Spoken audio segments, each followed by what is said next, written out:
سنو آئے کعب تم ایسا نہیں کر سکتے ہو، آپ ان سے دور رہیں گے، ان سے بیوی والی خدمت نہیں لے سکتے، یعنی اپنی بیوی سے مجامعت صحبت نہیں کر سکتے، اس کے ساتھ ہم بستری کرنے سے روکا جا رہا ہے۔ حضرت کعب ابن مالک یہ ان صحابیوں میں سے تھے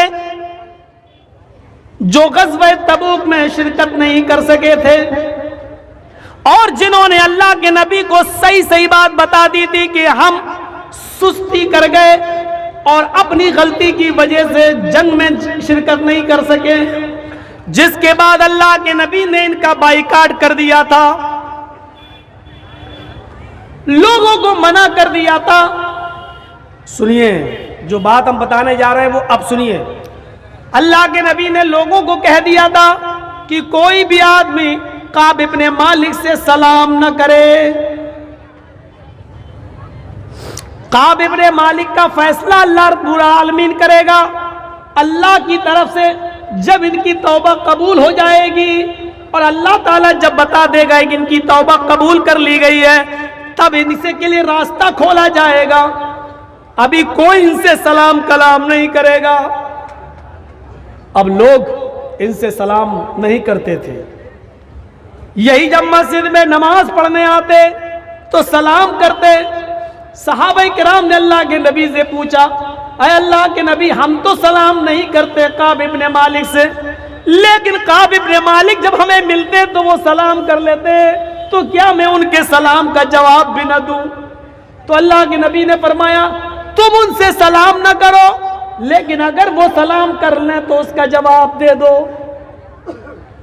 8-10 دن گزر گئے، کچھ دنوں کے بعد اللہ کے نبی نے ایک اور حکم عائد کر دیا، اے کعب ابن مالک تمہارے لیے دوسرا حکم نافذ کیا جا رہا ہے، آج کے بعد تم مسجد میں نماز نہیں پڑھ سکتے ہو۔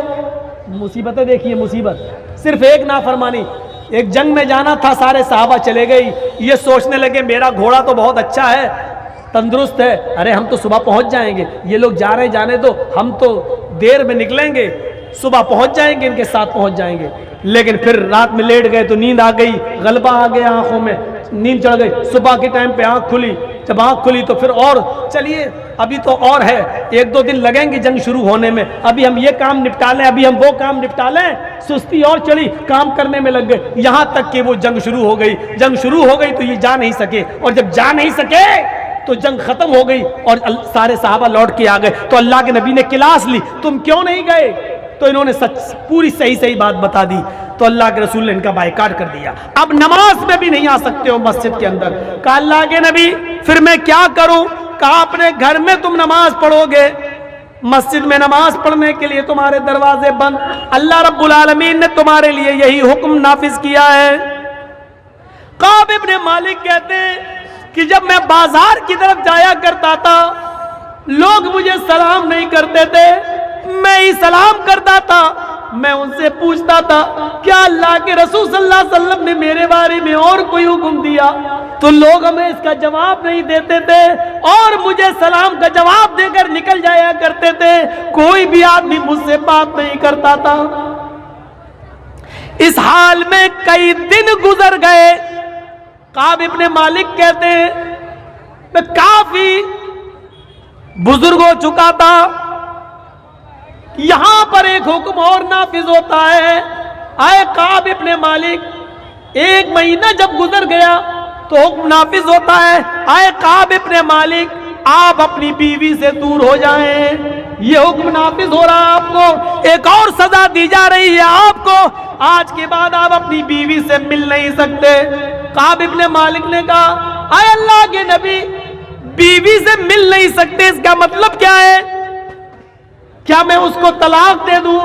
اللہ کے نبی نے کہا نہیں، طلاق نہیں، طلاق دینے کے لیے حکم نہیں دیا جا رہا ہے، آپ ان سے دور رہیں گے، ان سے بیوی والی خدمت نہیں لے سکتے، یعنی اپنی بیوی سے مجامعت صحبت نہیں کر سکتے، اس کے ساتھ ہم بستری کرنے سے روکا جا رہا ہے۔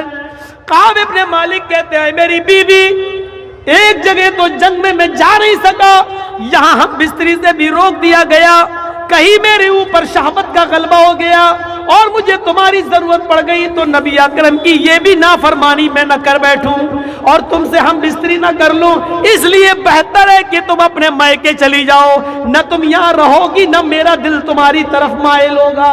اپنی بیوی کو وہ اپنے سسرال اس کے مائکے بھیج دیتے ہیں۔ اس حال میں 50 دن گزر جاتے ہیں، کعب ابن مالک اسی جگہ بیٹھے رہتے ہیں اور نماز پڑھتے ہیں، بازار جا نہیں رہے ہیں، اس لیے کہ لوگ ان سے بات ہی نہیں کرتے، ہر دن انتظار کر رہے ہیں شاید میرے لیے اللہ کی طرف سے کوئی حکم نافذ ہو جائے۔ کبھی سوچتے کہ میں خودکشی کر لوں، مجھے اس دنیا میں جینے کا حق نہیں ہے، یا اللہ میں نے کتنا غلط کام کر دیا، ایک جنگ میں ہم نہیں جا سکے اور مجھے اتنی مصیبتوں سے گزرنا پڑا، ساری مصیبتیں برداشت کرتے گئے، سب کچھ گوارا کرتے گئے۔ جب 50 دن مکمل گزر گئے، فجر کی نماز مسجد میں ہو رہی تھی اور کعب ابن مالک اپنے گھر پہ نماز پڑھ رہے تھے۔ نماز پڑھنے کے بعد اپنے گھر کی چھت پہ چلے گئے کعب ابن مالک، اور صبح کی ٹھنڈی ٹھنڈی ہوا میں بیٹھ جاتے ہیں اور فضا کا معائنہ کرنے لگتے ہیں۔ ہوا چل رہی ہے ٹھنڈی ٹھنڈی اور فضا کا معائنہ کر رہے ہیں، کیا دیکھتے ہیں سورج نکلنے کے قریب ہے اور کوئی آدمی، کوئی صحابی رسول نبی کی مسجد نبی سے نکل کر میرے گھر کی طرف آ رہا ہے۔ تھوڑی دیر کے بعد وہ میرے گھر کے دروازے کے نیچے کھڑا ہوتا ہے، کہتا ہے کعب ابن مالک کہاں ہے؟ کعب کہاں ہے؟ کعب کہاں ہے؟ میرے اوپر سے آواز دی، کیا ہوا؟ میں یہاں ہوں۔ اے کعب ابن مالک، اللہ تعالیٰ نے تمہاری توبہ کو قبول کر لیا ہے، تمہاری توبہ قبول کر لی ہے۔ جناب محمد رسول اللہ صلی اللہ علیہ وسلم نے فرمایا ہے کعب سے کہہ دو کہ وہ اپنی بیوی کو بلا سکتے ہیں، مسجد میں آ سکتے ہیں اور لوگوں سے دعا سلام کر سکتے ہیں، اللہ تعالیٰ نے ان کی توبہ کو قبول کر لیا۔ کعب ابن مالک آتے ہیں، جو چیز میں بتانا چاہتا ہوں اس کو غور سے سننا۔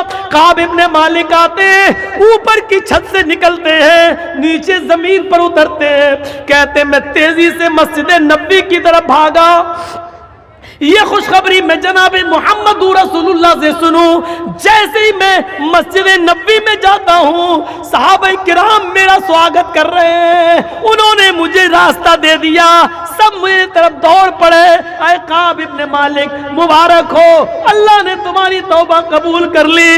اور میں ایک ہی بات کہتا جا رہا ہوں، مجھے یہ بات اللہ کے رسول سے سننی ہے۔ جیسے ہی ان کی نظر نبی اکرم کے چہرے پر پڑتی ہے، اللہ کے نبی کہتے ہیں اے کعب، یہ لوگ ٹھیک کہہ رہے ہیں، ابھی جبریل نے مجھے آ کر بتا دیا ہے کہ اللہ تعالیٰ نے کعب ابن مالک کی توبہ کو قبول کر لیا ہے، تم اپنی بیوی کو بلا سکتے ہو، آج کے بعد مسجد میں آ سکتے ہو، لوگوں سے دعا اور سلام کر سکتے ہو۔ کعب ابن مالک نے اللہ کے نبی کا ہاتھ پکڑا، اس کو چوما، نبی کی پیشانی کا بوسہ لیا، گلے لگے اور فرمایا اے اللہ کے رسول، آج آپ نے مجھے میری کھوئی ہوئی زندگی دوبارہ لوٹا دی، آج آپ نے میرے لیے جینے کا ایک دوسرا موقع دے دیا، اللہ نے میری توبہ قبول کر لی۔ اب اس خوشی کا تقاضا یہ ہے کہ میرے پاس جتنے مکان ہیں، میرے پاس جتنے گھر ہیں، میرے پاس جتنی زمین ہے، میرے پاس جتنے باغات ہیں، اے اللہ کے رسول آپ گواہ رہنا، وہ ساری کی ساری زمین، ساری پراپرٹی، سارے باغات، سارے مکان میں صدقہ کر رہا ہوں، میں اللہ کے راستے میں دے رہا ہوں۔ اس خوشی کا تقاضا یہ ہے کہ میں سب کچھ اللہ کی راہ میں لٹا دوں۔ آپ نے کعب ابن مالک کا ہاتھ پکڑا، آئے کعب تم ایسا نہیں کر سکتے ہو، تم اپنی پوری کی پوری پراپرٹی اللہ کی راہ میں نہیں دے سکتے ہو، اپنے سارے باغات تم اللہ کی راہ میں نہیں لٹا سکتے ہو، اپنے سارا مال، ساری دولت تم اللہ کی راہ میں نہیں دے سکتے ہو، تمہارے لیے جائز نہیں ہے۔ نہیں، جتنا دینا چاہو اتنا دے دو، ایک حصہ دے دو، 2 حصہ دے دو، لیکن تم سارا کا سارا دے رہے ہو، خود سڑک پہ آنا چاہ رہے ہو، یہ تمہارے لیے صحیح نہیں ہے۔ آپ نے کعب ابن مالک کو سارا کا سارا مال خرچ کرنے سے روک دیا اور کیا کہا کہ تم اللہ کی راہ میں بھی نہیں دے سکتے ہو، فضول خرچی اللہ کی راہ میں بھی جائز نہیں ہے۔ آئے اپنی بیٹیوں کی شادی میں اور بیٹوں کی شادی میں بے تحاشا مال و دولت کو لٹانے والوں،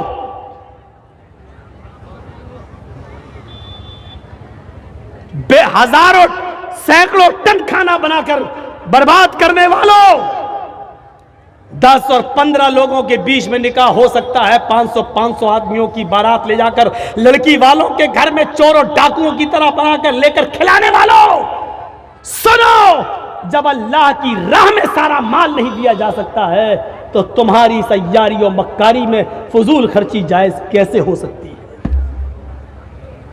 یہاں کیسے جائز ہو سکتی ہے؟ کبھی ہم نے غور کیا ہے؟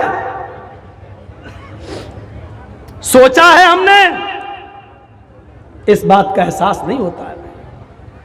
اتنی سی بات اگر ہم سوچ لیں کہ جب اللہ کعب ابن مالک کتنا اچھا کام کر رہے تھے، اللہ کے رسول آج تو مجھے ایک نئی زندگی مل گئی، اتنا اچھا موقع ہے ہمارے لیے، جب اللہ نے میری توبہ قبول کر لی تو میری خوشی میں چاہتا ہوں کہ سب کچھ دے دوں، لیکن اللہ کے رسول نے کہا نہیں، دیکھیے وہ کہہ رہے ہیں میں سب کچھ اللہ کی راہ میں دے دوں، اور اللہ کے نبی کیا کہہ رہے ہیں؟ نہیں تم ایسا نہیں کر سکتے۔